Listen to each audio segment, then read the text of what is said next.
अपने school life में मैंने कुछ 500 घंटे बिताए संस्कृत सीखने में, लेकिन आज वो मेरे किसी काम की भी नहीं। तो क्या वो समय मेरा बर्बाद गया?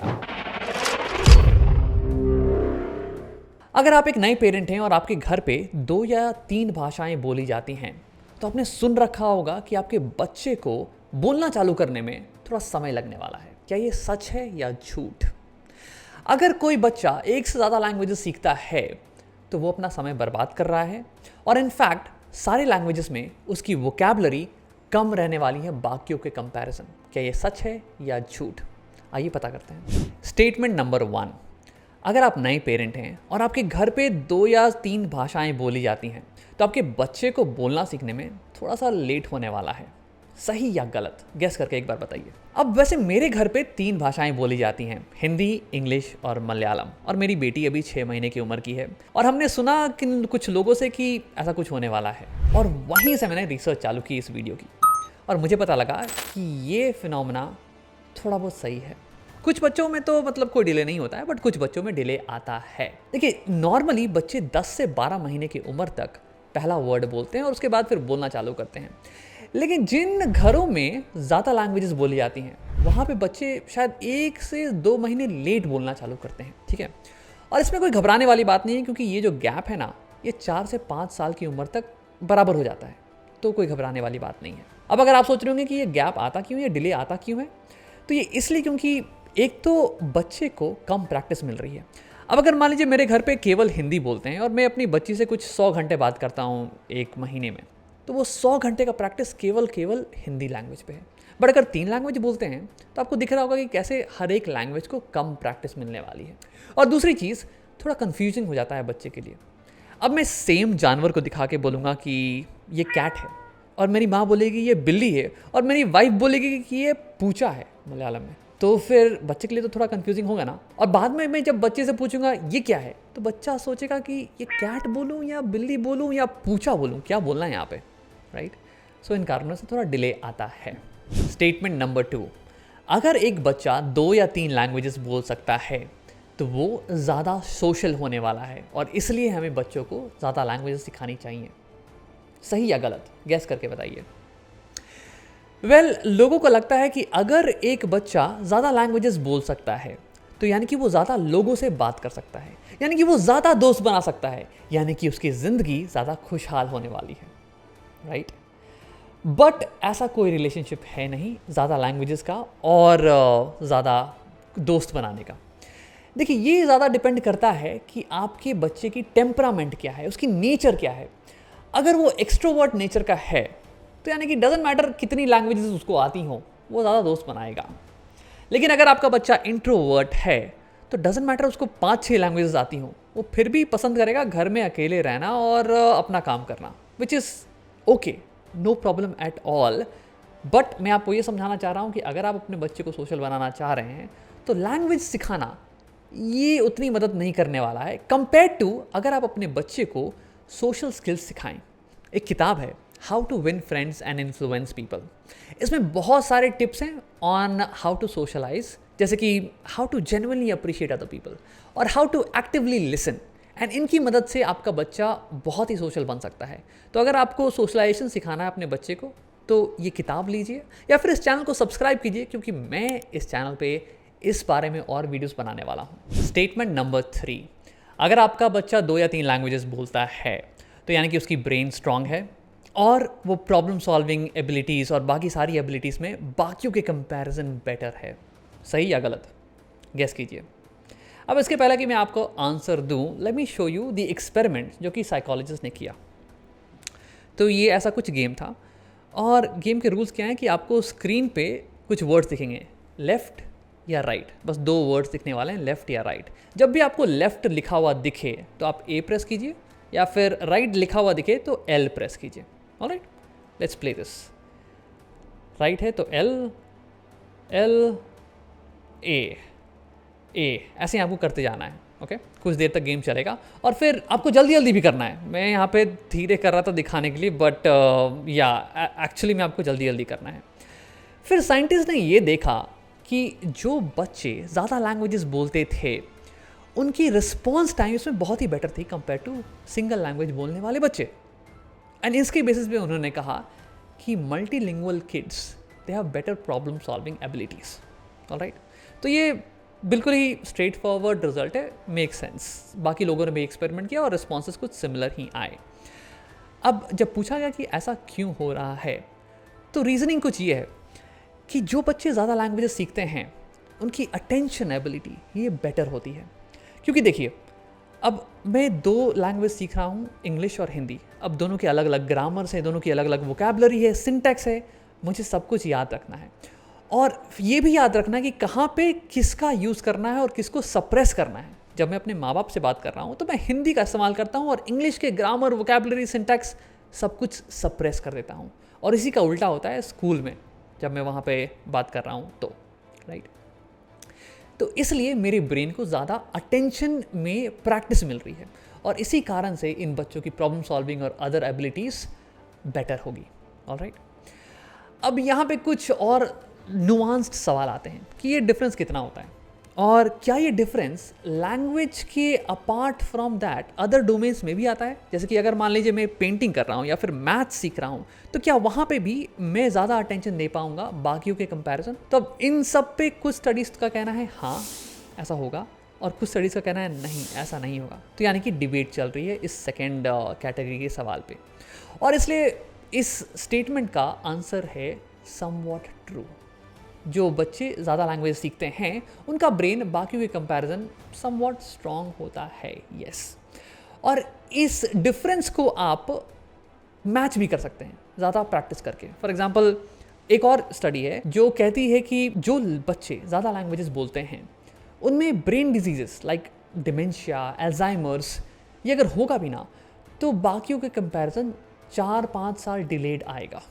ऑलराइट, और ऐसा इसलिए क्योंकि इनके ब्रेन्स को ज़्यादा प्रैक्टिस मिल रही है, क्योंकि ज़्यादा लैंग्वेज सीखना, ज़्यादा वर्ड सीखना, इसमें ज़्यादा दिमाग लगता है। लेकिन अगर आप यही दिमाग किसी और कॉम्प्लेक्स चीज़ को सीखने में लगा रहे हैं तो भी आपको सिमिलर बेनिफिट्स मिलने वाले हैं।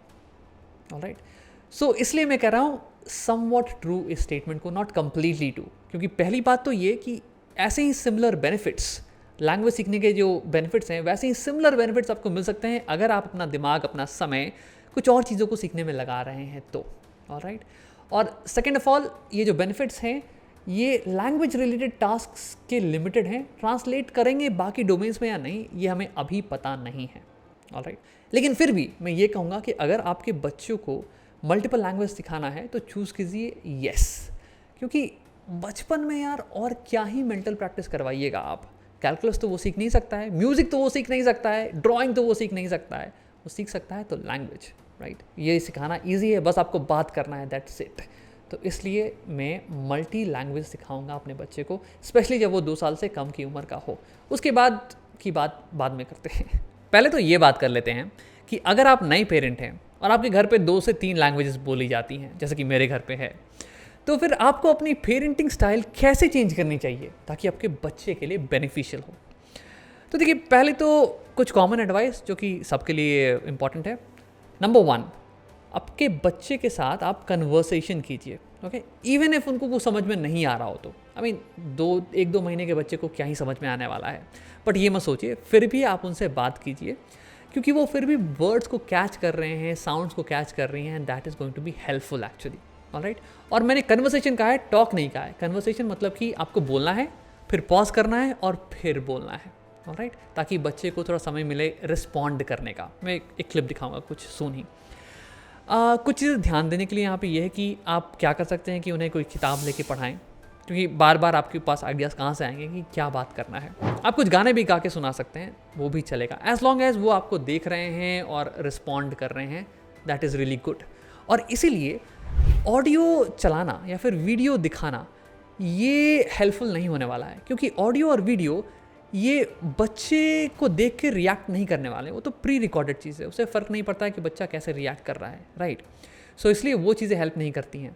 हाँ, वीडियो कॉन्वर्सेशन ये काम करेंगे, क्योंकि वीडियो कॉन्वर्सेशन में जो इंसान है वो बच्चे को देख के रिस्पॉन्ड कर रहा है। राइट, नंबर 2, करेक्ट ग्रामर और करेक्ट वर्ड्स का इस्तेमाल कीजिए। ये नहीं कि पानी की जगह पे मम ये सारे वर्ड्स का इस्तेमाल कीजिए, नहीं।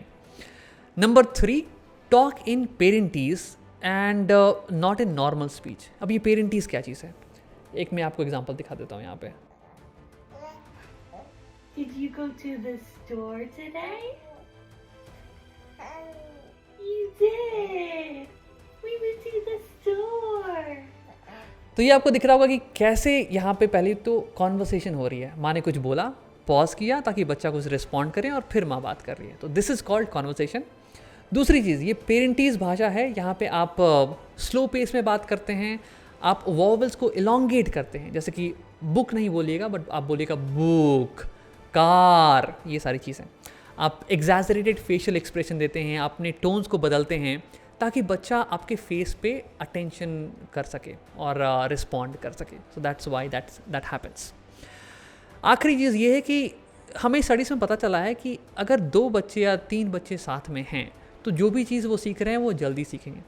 अब ऐसा क्यों होता है पता नहीं, कुछ हार्मोनल चीज़ होगा, बट इसका आप इस्तेमाल कर सकते हैं। अगर सोसाइटी में कुछ और भी बच्चे हैं तो साथ में कुछ समय बिता के साथ में कुछ पढ़ने की कोशिश कीजिए।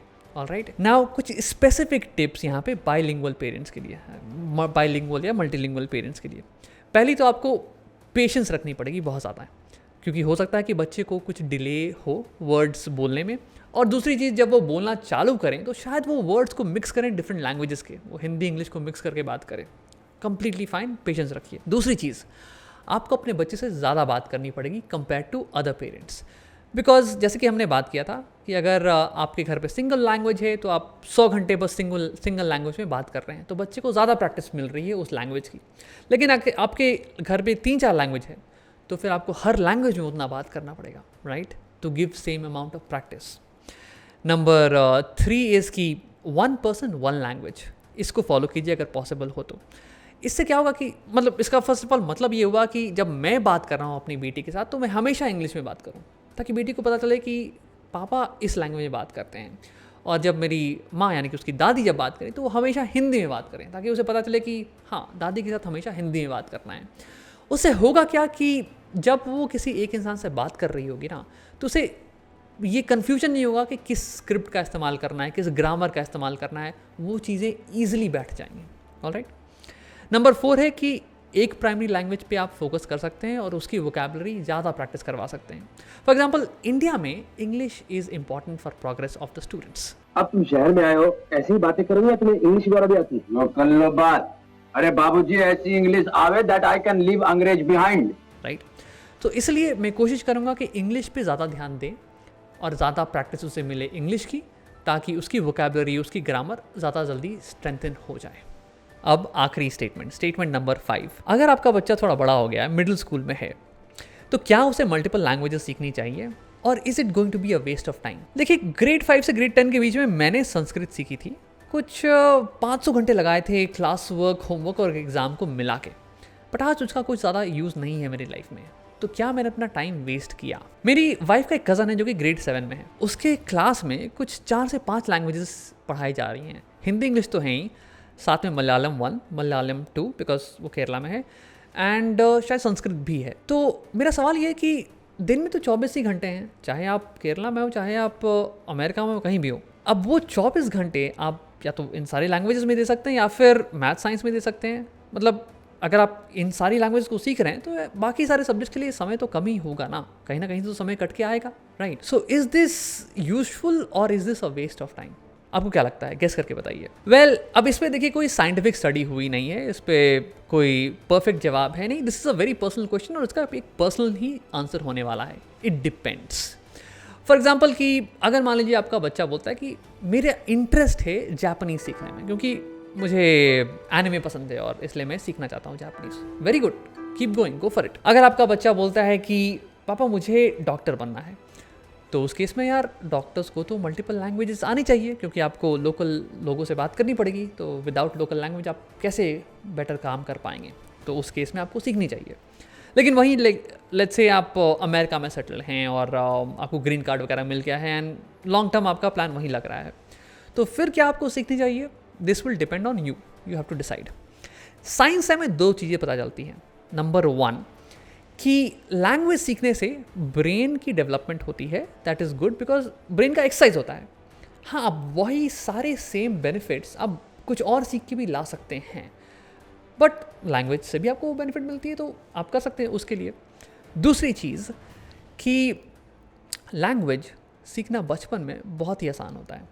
2 साल की उम्र तक साइंटिस्ट बताते हैं कि बच्चे ग्लोबल सिटीजन्स होते हैं, मतलब कि किसी भी भाषा के शब्दों के बीच में जो सटल डिफरेंस, छोटी छोटी जो डिफरेंस होती है उसे भी वो कैच कर सकते हैं। जिसकी अगर एक अमेरिकन को आप बोलिएगा त थ द ध, उसे इन सारे साउंड्स के बीच का डिफरेंस पता नहीं पड़ेगा, वो नहीं बता पाएंगे कि हमने कुछ अलग बोला भी है। लेकिन वही अगर यही सारे साउंड्स आप एक बच्चे को, अमेरिकन बच्चे को बताइएगा, 2 साल से छोटे बच्चे को, तो वो पकड़ लेगा कि हाँ ये सारे साउंड्स अलग अलग साउंड्स हैं। ऑलराइट, ये एबिलिटी बच्चा 2 साल की उम्र के बाद खो देता है।